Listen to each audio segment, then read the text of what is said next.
Obviously, we've excited about our win on Monday night. Got back fairly late and didn't. Got ready. We have to get ready for a really big game tomorrow night. Obviously, early in the year, big game. I mean, there's so much basketball left in our season, but certainly you got two top 15 teams playing, and so it's an exciting time for us. Exciting time for our fans. I think we've got few tickets left for tomorrow night, but should be another great crowd, and excited for women's basketball. Excited for what our two teams have been able to create for our great game, and the atmosphere at both places has always been really special. And Dawn has got her team playing well. They've really had they played some really good teams early, and the thing that impresses me most is they've gotten so much better, and that's what you do. When you coach kids and coach teams, and each team's different, and we're finding out what life's like without those four seniors a year ago, and they've been able to really, I think, find out who they are, and boy, they're really good. Dawn's got them playing at a very high level, her and her staff, and they've gotten better each week, and I think that's the thing that I noticed watching film, going back to the Purdue game when, I think to me that was probably a turning point for them. They go to overtime and find a way to gut out a tough road victory. Had every opportunity not to do it, and just like tough teams do, well-coached teams do, they find a way to win. I think from that moment on, they really come on, and we'll have to be ready to play tomorrow night. This is when you talk about playing South Carolina, when I watch them, I see a lot of what we do, especially defensively. They are so tough. They guard you so hard. It's so hard to get a clean look. Very few open looks, and everything's hotly contested.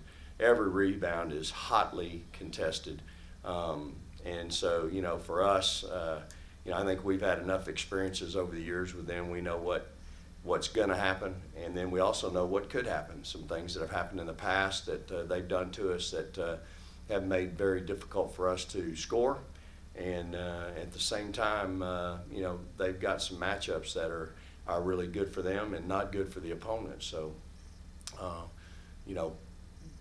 we're going to have to really play at a high level tomorrow night again. But I love my team. I'm not trading them for anybody. I think our kids understand it. I asked them after the game the other night, y'all want to take tomorrow off? Because we didn't really get an off day this week because we played on Monday night. And their response was, Coach, we got short turnaround. We got to get ready for South Carolina. So you like that from your kids. I think they understand it, and so we're excited to be a part of a game like this. All right, we'll start over here with Adam. Coach, the last couple of years, this rivalry really has taken on a national feel. Great to see ESPN come in tomorrow night with a great broadcasting crew. Over the years, there have been great rivalries. Connecticut, UConn, Connecticut, Tennessee, excuse me, and Connecticut, UConn, that makes sense.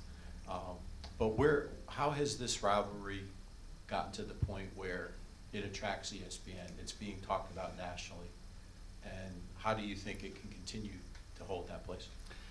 Well, we've certainly had some knockdown dragouts over the last few years. I said this time last year it's great that we've got this quote-unquote rivalry, but I'd like to win one every now and then. And we finally got one here at home in front of a tremendous crowd and a great atmosphere. And so we had another rematch in the SEC tournament championship game, and again they impose their will on you so much, and I know they're imposing her will.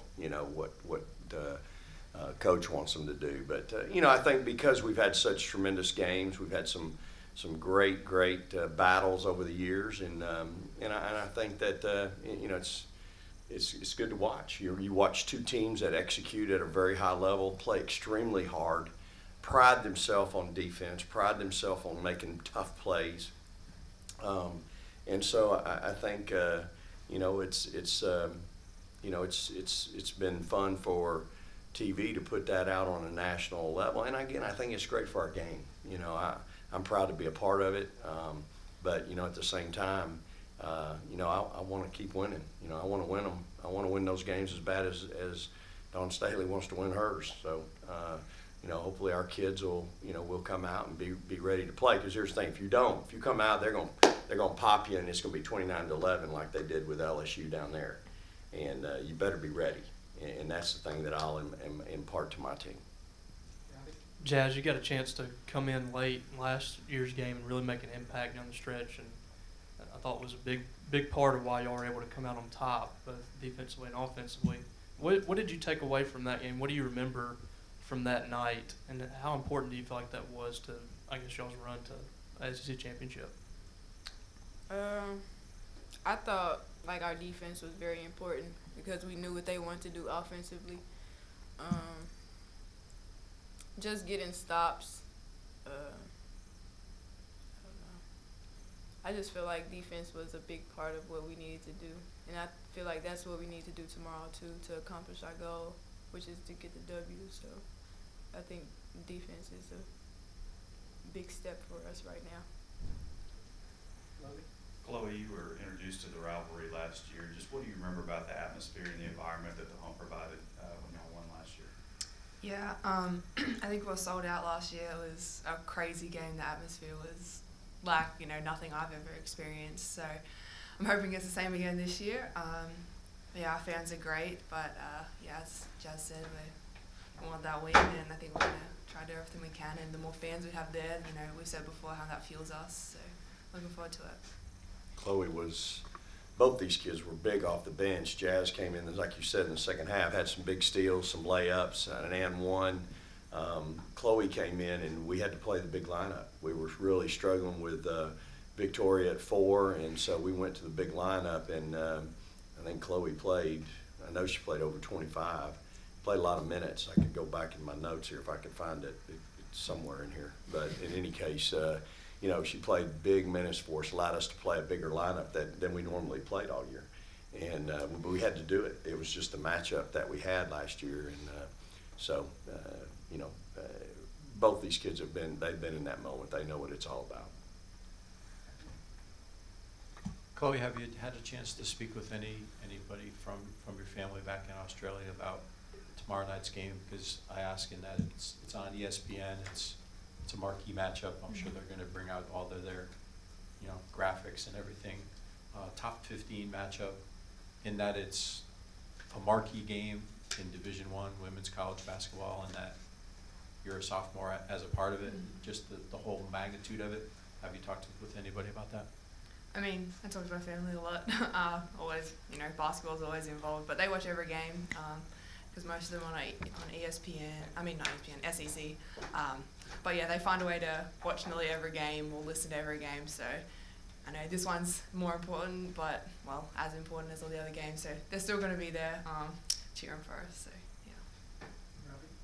Vic, South Carolina's not placing 4 starters, but they had to replace a pretty big one. It's changed some things, I know, for them and their identity, much like y'all have had to change some things offensively. How have you seen them evolve this season, especially from the first part of the non-conference schedule where they struggled a little bit against some better teams? And how have you seen them evolve offensively and kind of find their footing, I guess, over the last few weeks? You know, they can, just like a year ago, they can go big and play Jennings and Harrigan together. They can take, you know, Jennings out, play Harrigan, and now you've got a 5-player that's got to go out and get her. Harrigan's really improved. You know, she's stepping out now to 17 feet. And just, to me, she's a consistent scorer out there now. She's really added that to her game. And so I think so now you're chasing 4 guards around, you know, much like we played last year. And I think they're playing faster. You know, I think they're playing at a very up tempo and rate. You know, the thing you get with Dawn is, you know, she's gonna play the game, and to give her team credit, they can play faster, they can play slow. She can try to beat you 50-49, or she can try to beat you 78-70. And I think you got to know that going in. And they've attacked us in both ways. And so for us, you know, we've kind of got to get ready for both those situations. But when they go to those four guards now, they're good. You know, they're up and down, they're flying up and down, they're guarding, they're pressure.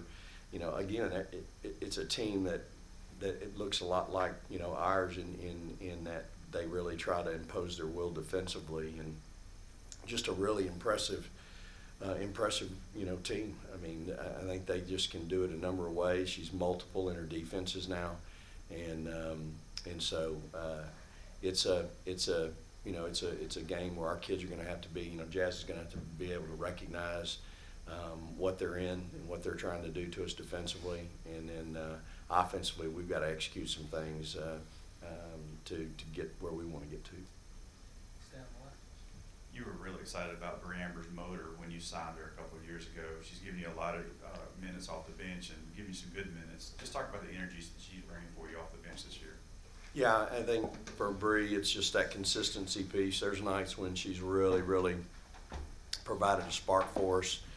You know, when I recruited her, I was hoping to get that toughness kid like a Dominique, a charge taker, a great defender, a good rebounder, big guard, big body, big frame that can do some things. And boy, she's shown some flashes of that. My job is to get it out of her every day, all day, and develop her. And you know, she's just a sophomore, but she's certainly impacted our team already. Shot the ball well at times, and you know, we need her. She's a kid that can play multiple positions, and you know, that's always important, I think, on a team to have a kid like that, a utility player, so to speak. Adam? Got time for about two more. About Bianca, I think it's Cuevas Moore is her last name now. She recently returned, and you referenced what dimension that gives them, having four guards.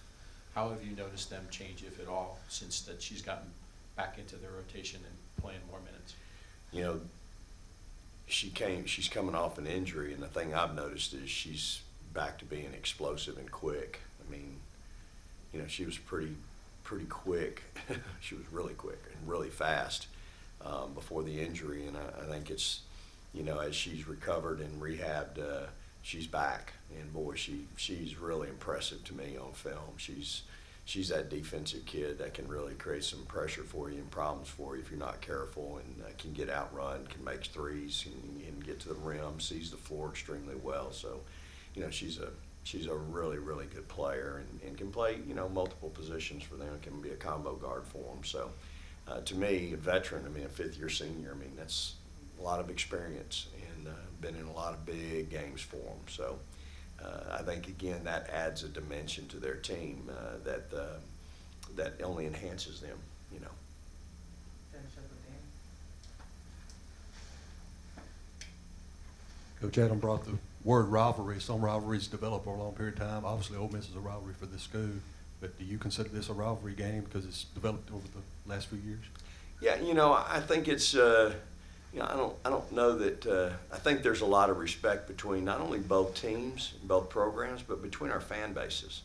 I think it's a unique in that perspective. I think there's a lot of respect, I think, in those instances, and certainly I know myself and my staff, we have a lot of tremendous respect for Dawn and her staff. But you know, the one we have here between two schools, it's completely different, as you know, Danny. There's no love mentioned in either place when referring to the other, and you know, it's just so I think our competition with each other in women's basketball, I think we respect each other, and we know we're going to get you're going to have a heck of a game, and you know, you have to be ready to play. And I think both fan bases appreciate each fan base. We both built programs. Dawn built hers from the ground up there at South Carolina, and we certainly have had to recreate some things here. And so it's I think there's some respect in those areas as well. Anything else? Good. All right. Thank you, guys. Thank y'all. Praise the Lord and go Dogs.